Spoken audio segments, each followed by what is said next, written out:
Shorten Tamil Junior Grade, February 2015. Get ready for the dictation. 10 seconds, 5 seconds. Get ready. Start. மாண்புமிகு தலைவர் அவர்களே, இந்த பக்கத்தில் உள்ளவர்களும் அந்த பக்கத்தில் உள்ளவர்களும் இதுவரை விவசாயிகள் மீது சுமத்தப் போகும் வரியை பற்றியும் மற்ற பொருள்கள் பற்றியும் பேசினார்கள். ஆனால் அதே சமயத்தில் கைத்தறி நெசவாளர்களுடைய நிலைமை பற்றி ஒருவரும் இதுவரையில் பேசவில்லை. அவர்களுடைய பிரச்சனை பற்றி நான் பேச விரும்புகிறேன். 2 ஆண்டுகளுக்கு முன்பு அவர்களுடைய நிலைமை எப்படி இருந்ததோ அந்த நிலைமையில் இதுவரையிலும் எந்த மாறுதலும் ஏற்படவில்லை. அவர்களுக்கு உள்ள தொந்தரவுகளும் பட்டினி கொடுமையும் இன்னும் குறைந்து இருப்பதாக தெரியவில்லை. அது குறித்து அவர்கள் கிளர்ச்சி செய்தும் ஒன்றும் பயன் ஏற்படவில்லை. அவர்களுக்காக பொதுமக்கள் கிளர்ச்சி செய்தும் அலுத்து போய்விட்டார்கள். சமீபத்தில் மாண்புமிகு நிதியமைச்சர் அவர்கள் நடுத்தர ஆலை துணிகளின் மீது போடப்பட்ட வரி சட்டத்திற்கு இன்னும் ஜனாதிபதியின் ஒப்புதல் கிடைக்கவில்லை என்று குறிப்பிட்டார். அதனால் உறுப்பினர்கள் அனைவரும் சேர்ந்து கைத்தறி நெசவாளர்களுக்கு ஆதரவு அளிக்க வேண்டுமென்று கேட்டுக்கொள்கிறேன். இப்பொழுது நமது மாநிலத்தில் அரசு கூட்டுறவு சங்கங்களை அமைத்து அவற்றுக்கு எல்லாம் உதவி செய்கிறோம் என்று சொல்கிறார்கள். இப்போது கூட்டுறவு சங்கங்களில் 4இல் 1 பங்கு தறிக்காரர்கள் தான் சேர்ந்திருக்கிறார்கள்.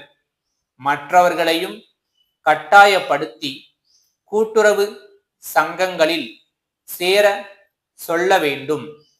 அப்படி எல்லா தறிக்காரர்களும் கூட்டுறவு சங்கங்களில் சேர்ந்தால் அவர்களுக்கு தொழில் நடத்துவதற்கு பெரிய உதவி செய்வதாகும். இப்பொழுது அரசால் செய்யப்படும் சிறிய உதவியும் அவர்களுக்கு கிடைக்கவில்லை. கைத்தறிக்காரர்கள் மிகவும் அவதிப்பட்டு கொண்டிருக்கிறார்கள். அவர்கள் அதிகப்படியாக உற்பத்தி செய்தாலும் அதை விற்க முடியாமல் கஷ்டப்பட்டு கொண்டிருக்கிறார்கள். அதே போல விவசாயிகளும் கஷ்டப்படுகிறார்கள்.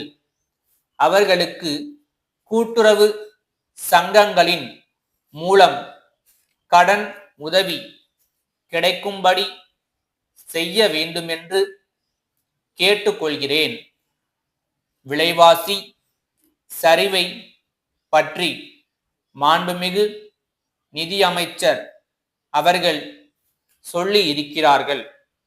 அதனால் பாதிக்கப்பட்டவர்களுக்கு நிவாரணம் அளிப்பது குறித்து ஒன்றும் சொல்லவில்லை.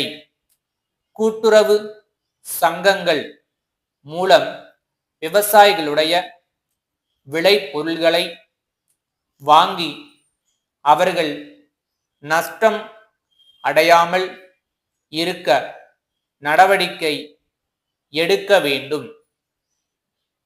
மதுரை விஸ்வநாதன் கூட்டமைப்பு, கோயமுத்தூர் வீரமணி கூட்டமைப்பிற்கு எழுதும் கடிதம். அன்புடையீர், தங்களது 10ஆம் தேதியிட்ட கேட்பானை கிடைத்தது. முதற்கண் அதற்கு எங்கள் நன்றியை தெரிவித்துக் கொள்கிறோம். உங்களுடைய மேலான கவனத்தை இனம் 4ற்கு ஈர்க்கிறோம். அது தெளிவாக குறிப்பிடப்படவில்லை. ஆதலால் அதை குறித்து சரியாக புரிந்து கொள்ள முடியவில்லை. இது மட்டுமின்றி 5வது இனத்தில் தாங்கள் விரும்பும் சரக்கின் அளவு குறிப்பிடப்படவில்லை. ஆதலால் இது குறித்தும் எங்களால் ஒரு முடிவுக்கு வர முடியவில்லை. இதர இனங்களை குறித்து எங்களுடைய மேலான கவனத்தை செலுத்தி வருகிறோம். மேற்கண்ட 2 இனங்களுக்கான முழு விவரங்களும் கிடைத்தவுடன் எங்கள் முழு கவனமும் செலுத்தப்பட்டு உடனடியாக ஆவண செய்யப்படும் என்று உறுதி அளிக்கிறோம். தங்களது பதிலை விரைவில் எதிர்பார்க்கிறோம். எப்போதும் உங்கள் சேவையில் இருப்போம். தங்கள் நம்பிக்கையுள்ள டாப்